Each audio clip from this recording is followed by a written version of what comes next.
Наводнение в Испании смывает целые районы, Аргентину накрыл сильный снегопад, а в Пакистане прорыв ледникового озера снес целую деревню, оставив за собой хаос и разрушение. Мир снова сталкивается с испытаниями. Обо всем этом прямо сейчас в выпуске «Горизонт событий». Приветствую вас, друзья! Город Бадалона в испанской провинции Барселона оказался во власти внезапного наводнения, вызванного мощным штормом, прошедшим через горный массив Серралада-де-Марина. Ливни, обрушившиеся на регион, привели к подтоплениям улиц, домов и общественных объектов в центре города. По данным региональной метеорологической службы Каталонии, за несколько часов в Бадалоне выпало около 100-120 мм осадков, что вызвало переполнение ливневых систем.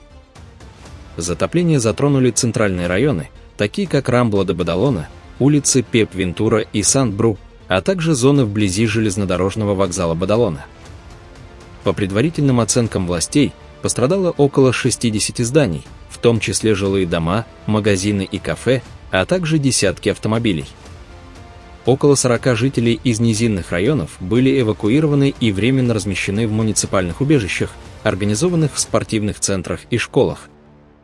Движение по ключевым дорогам, включая подъезды к Рамбла-де-Бадалона, остается ограниченным из-за скопления воды и грязи. Для ликвидации последствий наводнения местные власти создали оперативный штаб. Около 100 спасателей работают над откачкой воды и расчисткой улиц. Власти Каталонии объявили желтый уровень опасности для Бадалоны и соседних муниципалитетов.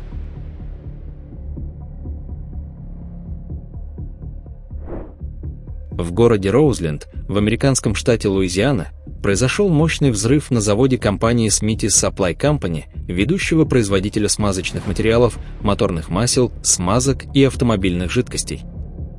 По данным шерифа и пожарного департамента, взрыв произошел в зоне хранения химических веществ на заводе. Причиной стала, по предварительным данным, утечка горючих материалов, которая привела к детонации. Взрыв был слышен в соседних городах, таких как Хэммонд, и вызвал тряску окон в радиусе 4 километров. По оценкам властей, в момент взрыва пострадало несколько зданий на территории завода, после чего огонь распространился на склад с маслами и смазками. В целях безопасности были эвакуированы около 500 жителей из зоны в радиусе 2 километров от места взрыва и перекрыто шоссе 51. Жертв среди жителей не зарегистрировано, несколько сотрудников завода получили ожоги и травмы. Электроснабжение в районе нарушено из-за повреждения линий электропередачи, оставив без света около 1000 домохозяйств. Для ликвидации последствий создан оперативный штаб, к тушению привлекли около 150 спасателей. Власти штата Луизиана объявили режим чрезвычайной ситуации. Остров Пхукет, популярный туристический центр Южного Таиланда, оказался во власти сильного наводнения, вызванного интенсивными муссонными дождями. По данным метеорологической службы Таиланда, за несколько часов на Пхукете выпало около 150-200 мм осадков, что вызвало переполнение местных рек и дренажных систем. Уровень воды в низинных районах, включая Патонг, Карон, Ката и центр города Пхукет, поднялся до 1,5 метров, затопив главные улицы и пляжные зоны. Под водой оказалась также взлетно-посадочная полоса в аэропорту Пхукет, в результате чего были отменены более 100 рейсов. По предварительным оценкам властей, всего пострадало более 500 зданий, включая отели, рестораны и магазины, десятки автомобилей были повреждены или унесены течением. Около 2000 жителей и туристов были эвакуированы из зон риска и размещены во временных убежищах в школах и отелях на возвышенностях. 10 тысяч домохозяйств в прибрежных районах остались без электроснабжения из-за подмыва линий электропередач, но к утру 23 августа энергетики восстановили подачу в большинстве зон. Движение по ключевым дорогам полностью парализовано, паромы на соседние острова отменены из-за штормовой погоды. Для ликвидации последствий наводнения на Пхукете создан оперативный штаб под руководством провинциальной администрации. Около 300 спасателей работают над откачкой воды и расчисткой завалов. Власти провинции Пхукет ввели режим чрезвычайной ситуации, призвав жителей и туристов избегать низинных зон и пляжей. Друзья, если вас тоже не оставляют равнодушными данные события, поддержите видео лайком и подпишитесь на канал. Напишите в комментариях, что происходит в вашем регионе.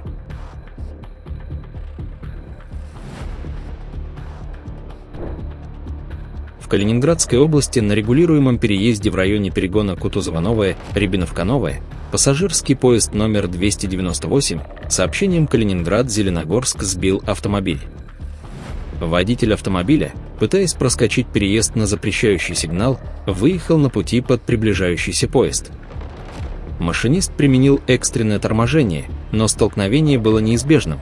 Локомотив снес автомобиль, откинув его на 20 метров, после чего поезд остановился. Водитель погиб на месте от полученных травм, по предварительным данным он был трезв.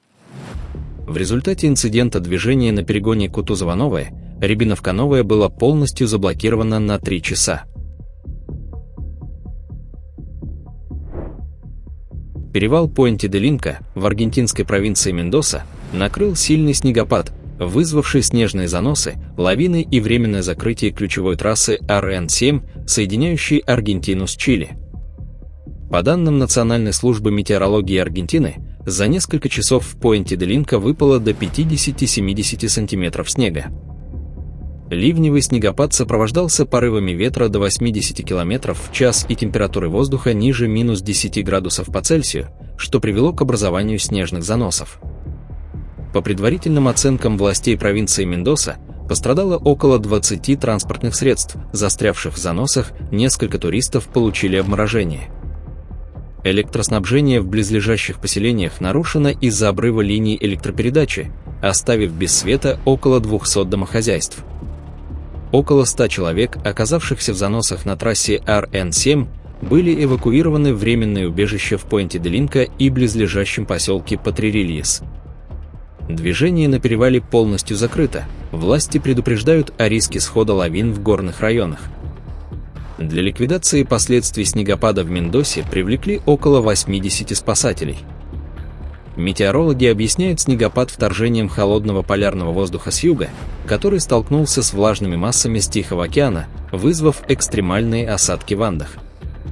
Власти провинции Мендоса объявили оранжевый уровень опасности для Пуэнте-де-Линка и прилегающих районов.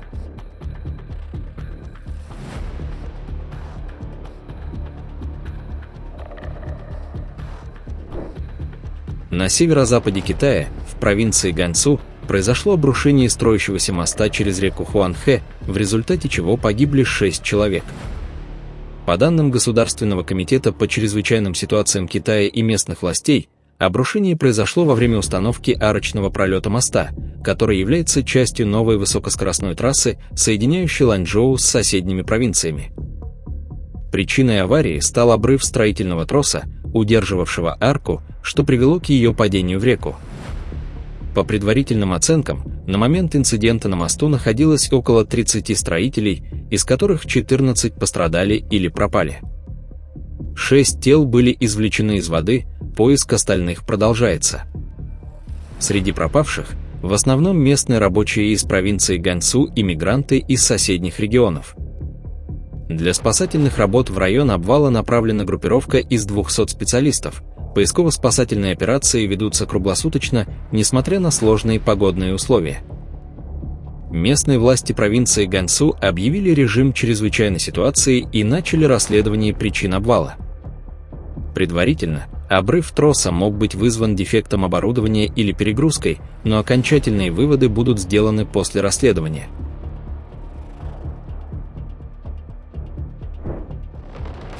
В районе Толидос, расположенном в горной местности Гилгит-Балтистана, в Пакистане, произошел прорыв ледникового озера, вызвавший сход мощного селевого потока, который уничтожил деревню и перекрыл реку Гизер. По данным местных властей, прорыв озера, сформированного таянием ледников, произошел утром 22 августа из-за продолжительных ливней и повышения температуры. Тысячи кубометров воды, смешанной с камнями и грязью, устремились вниз по склону, сметая деревню, где проживало около 40 человек. Селевой поток также перекрыл реку Гизер, образовав естественную дамбу длиной около 500 метров, что привело к подъему уровня воды на 3-5 метров.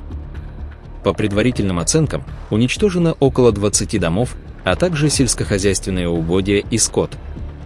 Электроснабжение в районе нарушено, а ключевые дороги заблокированы обломками.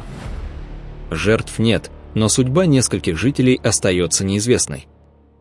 Около 100 человек из окрестных деревень эвакуированы в безопасные зоны на возвышенностях. Спасательные службы сообщают, что все 40 жителей Толидоса были предупреждены заранее, что позволило избежать массовых жертв. Сохраняется угроза прорыва дамбы, что может вызвать внезапное наводнение в долине Гизер ниже по течению. Для ликвидации последствий в Толидосе около 100 спасателей работают над расчисткой дамбы. Власти региона объявили режим чрезвычайной ситуации.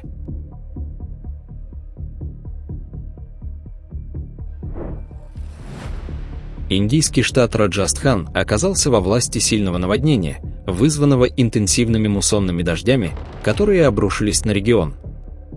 Наиболее серьезно пострадали округа Савай-Мадхопур, Тонг, Ката, Бхилвара и Читторгарх, где за сутки выпало более 150 мм осадков, что значительно превышает средние показатели для августа. Наводнение привело к подтоплениям домов, дорог и сельскохозяйственных угодий. По данным Индийского метеорологического департамента, в некоторых районах Раджастхана, включая Савай-Мадхопур и Ката, за 24 часа выпало до 200 мм осадков, что вызвало переполнение местных рек, таких как Чамбал и Банас. Вода затопила низинные районы, городские улицы и сельские поселения. По предварительным оценкам властей, пострадало более 300 домов, десятки автомобилей были смыты или повреждены, зафиксировано разрушение инфраструктуры, пострадали мосты и железнодорожные пути. Для ликвидации последствий наводнения в Раджастхане создан оперативный штаб под руководством властей штата. Около 200 спасателей работают над откачкой воды и расчисткой завалов. Движение по ключевым дорогам, включая участки национальной трассы NH-12 в районе Каты, ограничено из-за подтоплений и обвалов грунта. Метеорологи объясняют наводнение активным муссонным циклоном, который принес влажные воздушные массы с Аравийского моря. Власти штата объявили режим чрезвычайной ситуации в пострадавших округах.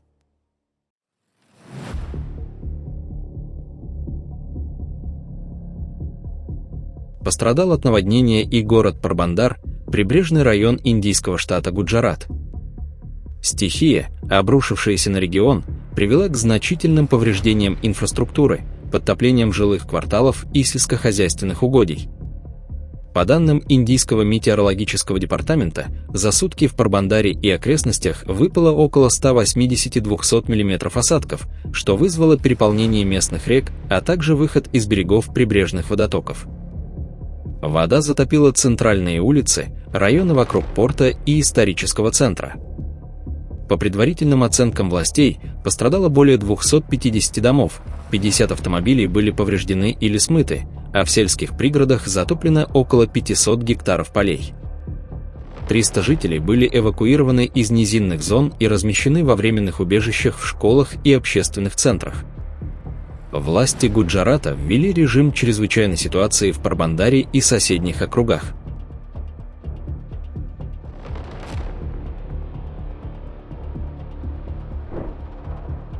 Сильный шторм накрыл центральный Техас, в частности район озера Бьюкенен в Техас-Хилл-Кантри. Стихия, сформировавшаяся из остатков тропической волны, привела к подтоплениям домов, дорог и инфраструктуры в округах Бернди, Ллойд и Трэвис.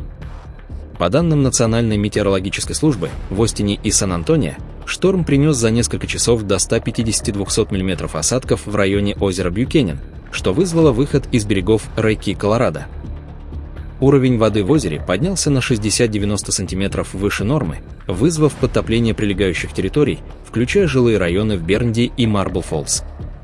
По предварительным оценкам властей, пострадало около 100 домов, 50 автомобилей были повреждены или смыты, в сельских районах затоплено более 100 гектаров пастбищ и полей. Ветры с порывами до 96 км в час повалили деревья и линии электропередач, оставив без света 15 тысяч домохозяйств. Власти Техаса объявили чрезвычайное положение в округах Бернди и Трэвис. Для ликвидации последствий стихии задействовано 150 спасателей.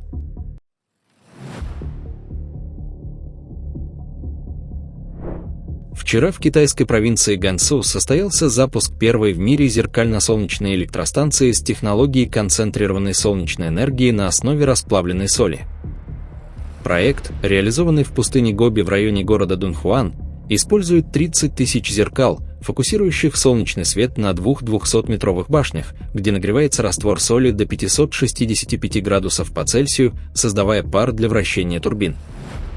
Ежегодная мощность станции составляет 1,8 миллиарда киловатт-часов, что достаточно для обеспечения электроэнергии около 170 тысяч домохозяйств.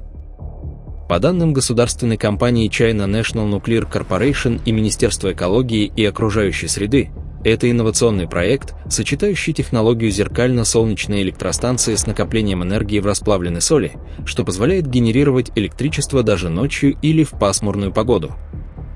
Зеркала-гелиостаты площадью 10 квадратных метров каждая отслеживают солнце и направляют лучи на башни, где смесь нитратов натрия и калия плавится, сохраняя тепло до 15 часов.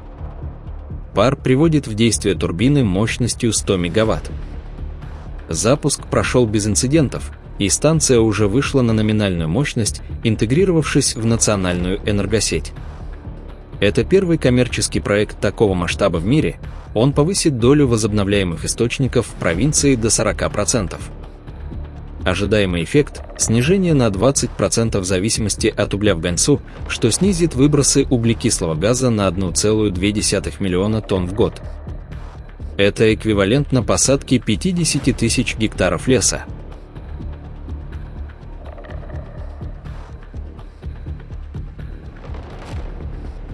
Друзья, наш выпуск подошел к концу. Подписывайтесь и увидимся уже завтра. Нам будет еще о чем рассказать вам.